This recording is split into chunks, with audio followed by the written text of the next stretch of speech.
la première.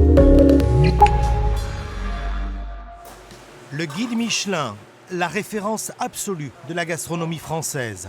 Le célèbre guide rouge rythme depuis 125 ans la vie de milliers de restaurants à travers le monde.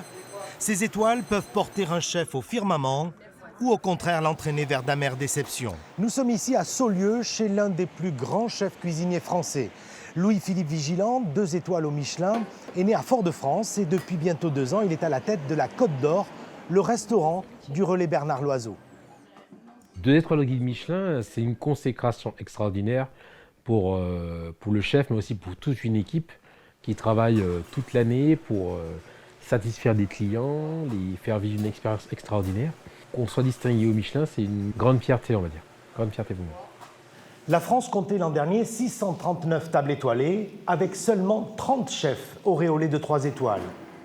Pour dénicher ses talents, le guide s'appuie sur une brigade d'inspecteurs chargés d'évaluer partout dans le monde les meilleures tables. Toutes les tables, non. Des territoires de la République sont oubliés. De quoi mettre en colère l'une des voix fortes des Outre-mer. Ils n'y vont pas parce que ça ne les intéresse pas. Ils voient que le bout de leur nez, c'est l'Hexagone qui compte. Mais l'Hexagone a des petits. Il faut leur dire que l'Hexagone a des petits. Et les petits, c'est les 9 territoires des Outre-mer. Voilà. Partout outre-mer, comme ici à La Réunion, cette absence de reconnaissance est depuis longtemps un sujet de conversation dans les cuisines. Des chefs qui ne comprennent pas toujours et qui s'interrogent. On a des belles choses à défendre. On a en plus une cuisine traditionnelle avec vraiment plein de marqueurs, plein d'influences. Il y a de plus en plus de chefs à La Réunion qui mettent en avant ce terroir exceptionnel. On pourrait avoir des restaurants au moins référencés dans le guide Michelin, ça me paraît très normal. Quand il y aura suffisamment de chefs avec une cuisine de qualité qui vont faire parler d'eux, qui vont faire du bruit, on va dire, je pense que là, ils vont mettre le projecteur là-bas et voir un peu ce qui se passe aussi. De Saint-Pierre-et-Miquelon aux Antilles, Guyane, en passant par la Nouvelle-Calédonie, Wallis et Futuna et la Polynésie, tous ces territoires français offrent une richesse gastronomique exceptionnelle. Tous préparent l'avenir avec ou sans la bénédiction du guide Michelin.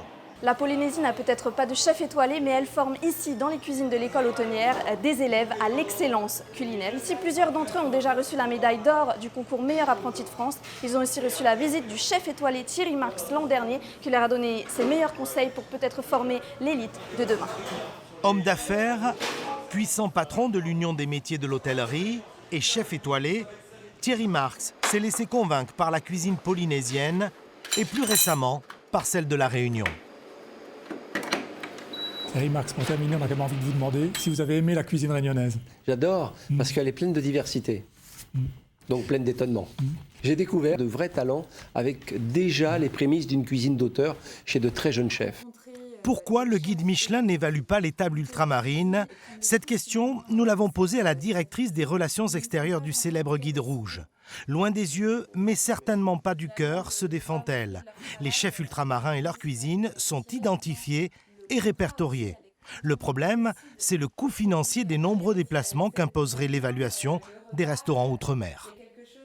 Nous ne sommes pas encore en capacité de couvrir les restaurants d'outre-mer pour faire notre travail tel que la méthodologie du guide Michelin l'exige, à savoir vraiment d'y aller tous les ans à plusieurs inspecteurs pour croiser les opinions et pour qu'ils puissent ensemble et collégialement prendre les meilleures décisions. Une absence dont le guide Goemio tente de tirer profit.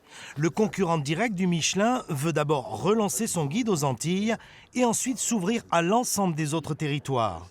Pour y parvenir, il compte bien s'appuyer sur un modèle économique qui a déjà fait ses preuves. Nous n'envoyons pas des enquêteurs depuis la métropole pour aller enquêter au niveau local. Nous engageons des enquêteurs locaux qui vont dénicher et qui vont vraiment avoir un avis sur les saveurs locales. Cette course aux étoiles n'est pas sans conséquences. En décrocher une, en garder 2 ou se hisser à la 3e est un engagement, une pression de tous les instants. Un jour sans doute, les Outre-mer entreront dans ce ballet des étoiles pour espérer atteindre eux aussi l'Olympe de la gastronomie française.